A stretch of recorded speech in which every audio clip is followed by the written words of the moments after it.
رات کو سورۃ الکوثر ایسے پڑھیں، انا اعطیناک الکوثر فصلی لربک وانحر ان شانئک ھو الابتر۔ یہ وظیفہ ایک ولی نے بتایا، زندگی میں ایک بار کر لو، غربت، پریشانی، تنگ دستی، غم ختم، بے شمار دولت۔ بسم اللہ الرحمن الرحیم۔ محترم ناظرین، آج کے اس بابرکت دن میں بتائے گئے طریقے کے مطابق اس وظیفے کو کرنے سے بڑی پریشانی ختم ہو جاتی ہے، بڑی سے بڑی بیماری دور ہو جاتی ہے۔ یہ ایسا وظیفہ ہے جس نے بھی کیا وہ نا امید نہیں ہوا۔ سورۃ الکوثر قرآن پاک کے 30ویں پارے میں موجود ہے اور یہ قرآن پاک کی 108ویں سورت مبارکہ کہلاتی ہے۔ یہ سورت مبارکہ قرآن پاک کی سب سے چھوٹی سورت مبارکہ کہلاتی ہے۔ اس سورت مبارکہ کو سورۃ الکوثر اس لیے بھی کہا جاتا ہے کیونکہ اس سورت مبارکہ میں نبی کریم صلی اللہ علیہ وسلم کو کوثر کی بشارت ہوئی تھی، اور اس آیت مبارکہ میں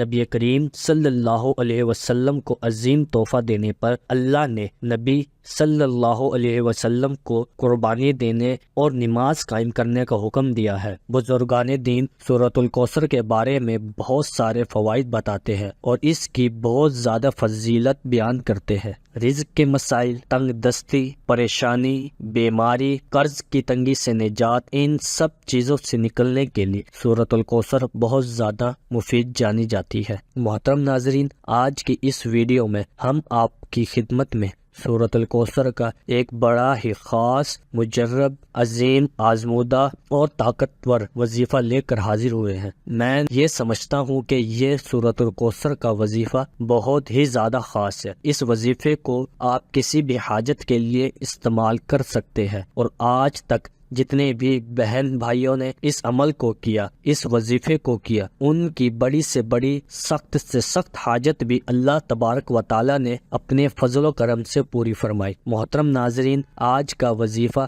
سورۃ الکوثر کا وظیفہ ہے۔ آپ نے کیسے کرنا ہے اس وظیفے کو، آپ نے کس وقت کرنا ہے، یہ سب جاننے کے لیے آپ سے گزارش ہے کہ آج کی اس ویڈیو کو آخر تک ضرور دیکھیے، تاکہ اگر آپ کی زندگی میں کوئی بھی مسائل ہیں، پریشانیاں ہیں، رزق کی تنگی ہے، تو وہ ہمارے ان وظائف کی مدد سے آپ ان پریشانیوں سے نکل آئیں، اور اس کے ساتھ ہم آپ کو 5 وقت نماز پڑھنے کی بھی تلقین کرتے ہیں، کیونکہ کوئی بھی وظیفہ، کوئی بھی عمل اس وقت تک پورا نہیں ہو سکتا جب تک آپ 5 وقت کی نمازی نہیں بن جاتے۔ اسے آپ سچے دل کے ساتھ کریں، پھر دیکھیں انشاءاللہ اللہ تعالیٰ آپ کی ضرور سنے گا۔ ناظرین، اللہ تبارک و تعالیٰ کو اپنے بندوں سے بہت زیادہ پیار ہے، اس لیے اللہ تبارک و تعالیٰ قرآن پاک میں ارشاد فرماتا ہے، جب میرے بندے میرے بارے میں پوچھے تو ان سے کہہ دیجئے کہ میں ان کے بہت زیادہ قریب ہوں۔ ارشاد فرمایا کہ تم مجھ سے دعائیں مانگو، میں تمہاری دعاؤں کو قبول کرنے والا ہوں۔ لیکن جب افسوس سے کہنا پڑ رہا ہے کہ آج کے اس معاشرے میں ہمیں اللہ سے مانگنے کا وقت ہی نہیں ہے۔ آج کل ہر بندہ یہی کہتا ہے کہ اس کے پاس وقت نہیں، لیکن پھر بھی پریشان حال رہتا ہے۔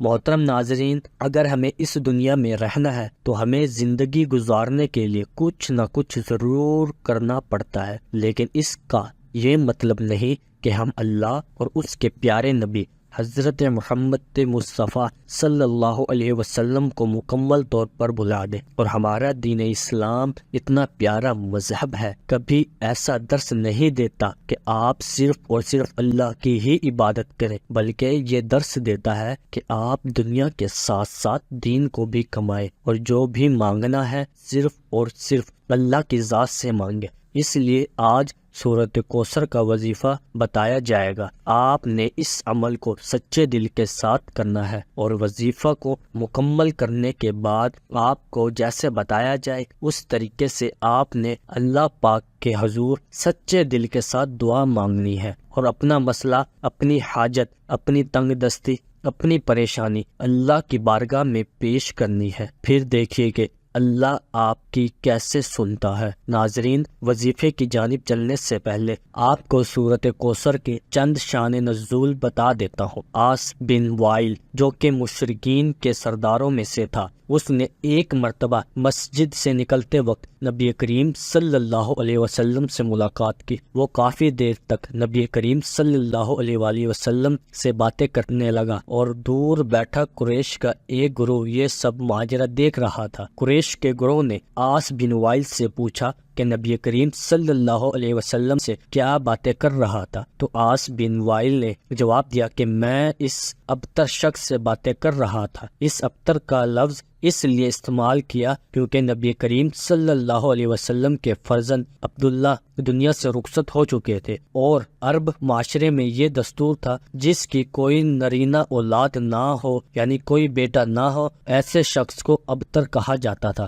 لہٰذا قریش میں نبی کریم صلی اللہ علیہ وسلم کے دشمن تھے۔ عبداللہ کی وفات کے بعد انہیں نبی کریم صلی اللہ علیہ وسلم کو ابتر کا لقب دینا شروع کر دیا۔ ایسے موقع پر اللہ تبارک و تعالیٰ کی رحمت کو جوش آیا اور اللہ پاک نے نبی کریم صلی اللہ علیہ وسلم کو سورۃ الکوثر کا تحفہ دیا، جس میں انہیں جنت میں کوثر کی بشارت ہوئی۔ ناظرین، ایک روایت میں آتا ہے کہ صحابہ کرام بیان کرتے ہیں کہ ایک دن نبی کریم صلی اللہ علیہ وسلم ہمارے درمیان بیٹھے تھے۔ اچانک نبی کریم صلی اللہ علیہ وسلم پر ایک نیند اور بے ہوشی کی کیفیت طاری ہو گئی۔ تھوڑی دیر بعد نبی کریم صلی اللہ علیہ وسلم نے اپنا سر مبارک اوپر اٹھایا اور مسکرانے لگے۔ صحابہ کرام نے پوچھا کہ اے اللہ کے پیارے نبی، آپ کس وجہ سے مسکرا رہے ہیں؟ تو آپ صلی اللہ علیہ وسلم نے ایک جواب دیا، مجھ پر ابھی ایک سورت نازل ہوئی ہے۔ پھر آپ صلی اللہ علیہ وسلم نے بسم اللہ الرحمن الرحیم کے ساتھ سورۃ الکوثر کی تلاوت فرمائی۔ پھر نبی کریم صلی اللہ علیہ وسلم نے پوچھا،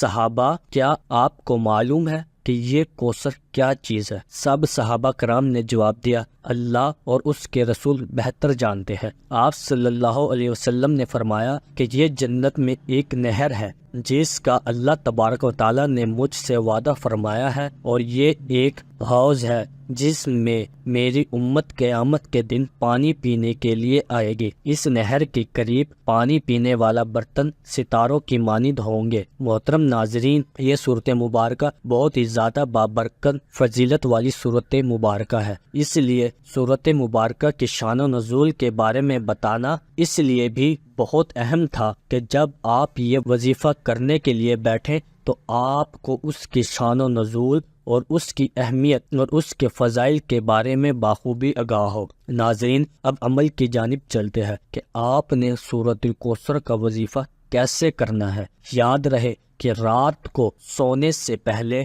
یا عشاء کی نماز ادا کرنے کے بعد اس عمل کو کر لینا ہے۔ عمل کو کرتے وقت سب سے پہلے آپ نے 2 رکعت نماز صلاۃ الحاجات ادا کرنی ہے۔ ان 2 رکعتوں میں آپ نے سورۃ الفاتحہ کے بعد 11 مرتبہ سورۃ کوثر اور 11 مرتبہ سورۃ اخلاص پڑھنی ہے۔ اس نماز کو مکمل کرنے کے بعد آپ اپنی جگہ پر بیٹھے رہیں، یعنی جائے نماز پر بیٹھے بیٹھے 129 مرتبہ آپ نے سورۃ کوثر کی تلاوت کرنی ہے۔ بسم اللہ الرحمن الرحیم 129 مرتبہ سورۃ کوثر پڑھنے کے بعد اپنی آنکھیں بند کر لینی ہے۔ آنکھیں بند کر کے آپ نے اللہ تبارک و تعالیٰ کی کچھ دیر تک حمد و ثنا بیان کرنی ہے، اللہ تبارک و تعالیٰ کی بڑائی بیان کرنی ہے، اور یہ اپنے آپ کو یہ یاد کروانا ہے کہ اللہ کی ذات کتنی زیادہ عظیم ہے۔ اس کی بارگاہ میں ندامت کے چند آنسو بھی لازمی بہانے ہیں۔ اگر آپ کو رونا نہیں آ رہا ہو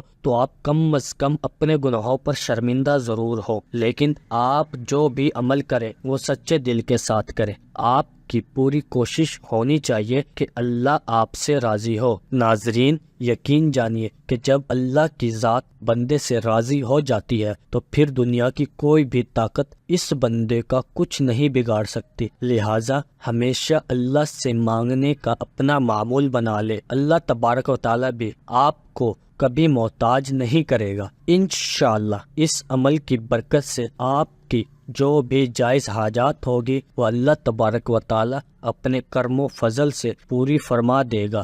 دعا ہے اللہ پاک میرا سنانا اور آپ کا سننا قبول فرمائے۔ اگر آپ کو آج کی ویڈیو پسند آئی ہو تو اس چینل کو ضرور سبسکرائب کریں۔ ناظرین، اللہ تعالیٰ کے 99 ناموں میں سے کوئی ایک نام لکھ کر کمنٹ میں ضرور